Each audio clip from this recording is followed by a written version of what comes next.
Have you ever noticed this peeking figure in Rembrandt's The Night Watch? Oh, and by the way, did you know that the painting shouldn't even really be called The Night Watch? This monumental work by the Dutch artist Rembrandt depicts a group of civic guardsmen, tasked with defending their city and maintaining public order. Their duties included guarding gates, extinguishing fires, policing the streets, and attending parades and festivals. The painting was commissioned for a guild hall where such civic guard companies would gather. Such group portraits of militiamen were a prestigious and established tradition in the northern Netherlands at the time. These works celebrated civic guardsmen and promoted a sense of duty and communal pride. However, unlike the typically formal and static compositions of this genre, Rembrandt has created a dynamic scene full of action, narrative, personality, and drama. And if you've been following me for long enough, you know how much I love paintings filled with drama. Interestingly, Rembrandt portrays the militia preparing for a daytime watch. However, due to the painting's dark tones, further obscured by centuries of dirt and varnish, scholars mistakenly believed it depicted a nocturnal scene. This misconception led to the painting's rather misleading title, The Night Watch, which was first recorded in 1797.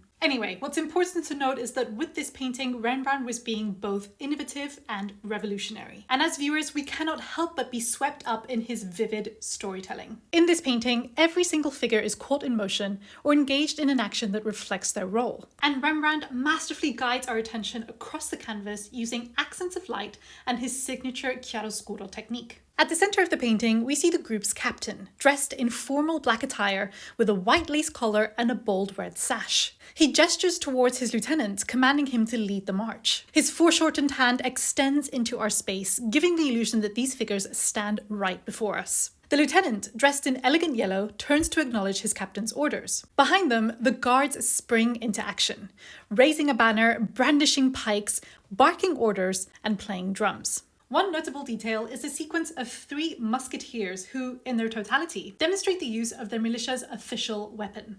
To the left, we see a man loading a musket by pouring powder into its muzzle. To his right, a figure in a helmet adorned with oak leaves fires the weapon. We can see the smoke from his shot drifting just above the lieutenant's hat. Further to the right, we see another musketeer clearing the pan by blowing off the residual powder. Amidst the bustle, a young girl, bathed in light, stands out. She has a dead chicken hanging upside down from her belt, its claws symbolizing this particular militia group known as the Cloveniers. As a fictive personification or mascot of the company, she captures our attention and helps us identify the guardsmen as Cloveniers. In the animated scene, Rembrandt also includes enigmatic figures, such as this man, who peeks intensely over 2 shoulders with only his eye and beret visible. This is believed to be a subtle self-portrait of the artist himself, stealthily inserted into the lively and bustling scene.